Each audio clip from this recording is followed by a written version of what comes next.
कि status report ये कहती है कि कोई भी फॉरेंसिक मटेरियल उस डिमोलिश साइट से, जो डिमोलिशन साइट से उन्होंने बरामद नहीं किया है।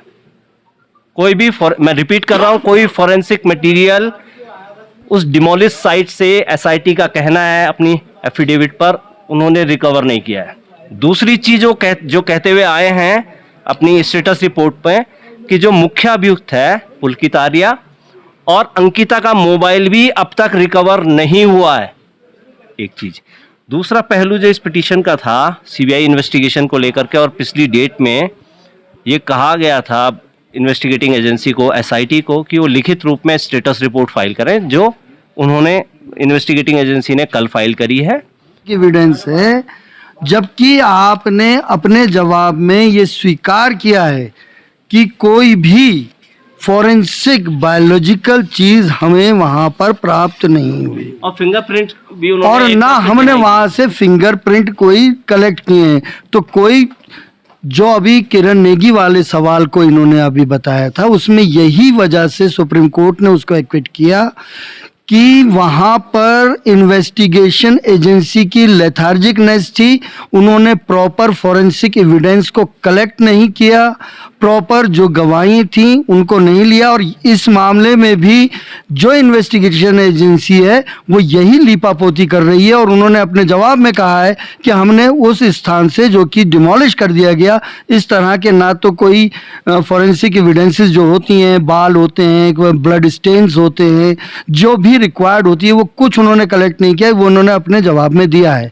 तो वो जानबूझकर लीपापोती कर रहे हैं। इसी कारण से हम लोगों ने कहा है कि इसको एक इंडिपेंडेंट एजेंसी से इन्वेस्टिगेट कराएं, जिससे कि जो दोषी हैं उनको सही तरह से सजा मिले, और ऐसा ना हो कि वो सुप्रीम कोर्ट जाते जाते फिर किरण जैसा हाल इसका भी हो। इसीलिए हमको ये मजबूती से लड़ना पड़ रहा है। अच्छा, इसका एक दूसरा पहलू भी है, और वो हमारी जिम्मेदारी भी है, एज ए मीडिया आप लोगों की भी जिम्मेदारी है कि जो भी एविडेंसेस हैं, मतलब वो ओरल एविडेंसेस भी हैं इस केस में, आई विटनेसेस हैं, बहुत गरीब और कमज़ोर बैकग्राउंड के लोग हैं। तो हमारी चिंता इस पिटीशन में ये भी थी कि जो भी विटनेसेस हैं इस केस के, उनको अभी तक कोई सुरक्षा नहीं मुहैया कराई गई है ना, और वो भी कब तक अपने उन स्टेटमेंट्स में खड़े रह पाएंगे अगर उनको कोई प्रोटेक्शन, कोई इस तरह का भरोसा नहीं दिया जाएगा। तो उनका जवाब अपनी स्टेटस रिपोर्ट में जवाब में ये कहना है कि नहीं साहब, ऐसी किसी की कोई शिकायत ही नहीं है कि उनको कोई थ्रेटन किया जा रहा हो। एक चीज़ हमारा कहना ये है कि इस याचिका के याचिकाकर्ता को, आशुतोष नेगी साहब को, 2 कॉल से बंबई से थ्रेट कॉल्स मिली हैं, उसकी एफआईआर आपने रजिस्टर की है। तो बजाय आशुतोष नेगी को आप प्रोटेक्शन देने के, आप उसके खिलाफ इस तरह का माहौल बना रहे हैं, इस तरह का जवाब आप लेकर के आए हैं। तो ये हमारी चिंता है कि इस केस के जो भी विटनेसेस हैं, ये एसआईटी इंश्योर करे कि वो उनको पूरा प्रोटेक्शन दी जाए।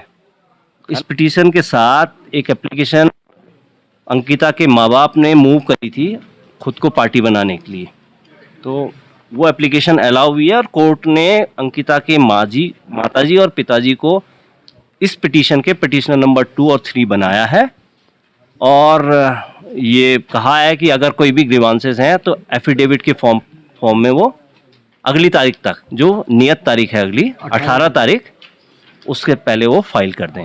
तो जो पिछली डेटों तक कहा जा रहा था, एसआईटी की चीफ ने कहा था कोर्ट के सामने कि हमने फॉरेंसिक मटेरियल कलेक्ट किए हैं उस डिमोलिश साइट से, जिसका डिमोलिशन वहाँ की स्थानीय विधायक द्वारा किया गया था, और वो डिमोलिशन से पहले उन्होंने कलेक्ट किया है, वो बात झूठ निकली है, क्योंकि स्टेटस रिपोर्ट उनकी ऐसा कुछ नहीं कहती है। मैं स्टेटस रिपोर्ट की कॉपी आपके साथ साझा करूंगा। किसी ऐसे वीआईपी शख्स का कोई नाम during the course of investigation या कोई ऐसी एविडेंस वो कलेक्ट करने में नाकाम रहे हैं जिससे किसी वीआईपी के नाम का खुलासा हो। लेकिन देखिए ना, 2 चीज़ें जब मैं कहा कि वो जो अहम मोबाइल हैं, एक तो जो मेन मुख्य अभियुक्त का मोबाइल है, उसके बारे में उनका कहना है कि उन्होंने रिकवर ही नहीं कर पाए। तो मोबाइल का रिकवर ना होना एक चीज़ है, लेकिन जो सिम है, आपको सिम नंबर तो पता है ना एसआईटी को, तो सिम से आपने कॉल रिकॉर्ड नहीं निकाली है अभी तक। तो वो वीआईपी हो, वो वीआईपी ना हो, उस बात का तो खुलासा तब होता जब वो मोबाइल रिकवर होता या उस नंबर की आपको जानकारी है, उस सिम नंबर की, उसको आप ट्रेस आउट करते हैं। तो वहां उस सारे मामले पर साइलेंट है एसआईटी, कुछ नहीं कहा है एसआईटी ने। एसआईटी ने सीडीआर रिकॉर्ड्स, जो पुलकित आर्या के नया नंबर है उसकी कुछ सीडीआर रिकॉर्ड्स का हवाला दिया है, और जो इस केस के जो सह अभियुक्त हैं अंकित और सौरभ, उनके मोबाइल नंबरों की जरूर सीडीआर रिकॉर्ड्स का खुलासा कुछ किया है। लेकिन जो हमारी अहम चिंता थी कि जो मुख्य अभियुक्त का मोबाइल नंबर है, मुख्य अभियुक्त का जो सिम नंबर है, और जो पीड़िता का, वो तो रिकवर नहीं हुए हैं। एक सवाल है, एक पहाड़ की बेटी जो किरण नेगी थी, जिसका दिल्ली 2012 में जो है जघन्य हत्याकांड हो गया था, उस मामले में भी सर जो है हाई कोर्ट में तो डिसीजन सेंटेंस टू डेथ आया, लेकिन सुप्रीम कोर्ट ने कहीं ना कहीं जो है बरी कर दिया। तो वहां तो कम से कम आया तो था निर्णय, लेकिन यहाँ तो निर्णय आने की कोई संभावना आपको दिखाई दे रही है? कोई कठोर निर्णय आएगा? यही हमारे कंसर्न है। और ये बहुत ये पूरी लड़ाई, ये पूरी इन्वेस्टिगेशन इसलिए बड़ी मौजू हो गई है इस जजमेंट के आने के बाद, जो आप कह रहे हैं किरण नेगी हत्याकांड में। वहां भी सुप्रीम कोर्ट ने होल्ड किया है कि टेस्ट आइडेंटिफिकेशन परेड नहीं होल्ड करी, जो फॉरेंसिक एविडेंस कलेक्ट किए जाने थे वो फॉरेंसिक एविडेंस कलेक्ट नहीं हुए हैं, और लगभग 39 ऐसे प्रोसिक्यूशन विटनेस थे जिनके क्रॉस एग्जामिनेशन ही नहीं हुआ है। तो हम ये चाहते हैं कि फैक्चुअली और एविडेंस पर खड़ा हुआ एक मजबूत केस खड़ा हो, ये हमारी चिंता है इस अंकिता हत्याकांड में। और हमारी एसआईटी से भी ये अपेक्षा है कि वो जितने अच्छे फॉरेंसिक एविडेंस कलेक्ट कर पाए इस केस में।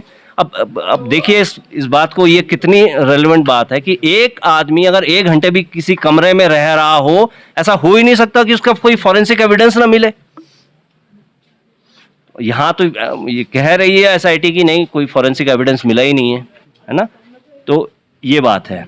हमने इसमें एक दूसरा पहलू था, जो इस याचिका के याचिकाकर्ता हैं, जो पत्रकार हैं, आप ही के बीच के पत्रकार हैं, उन पर कुछ एलिगेशन लेते हुए आया है एसआईटी।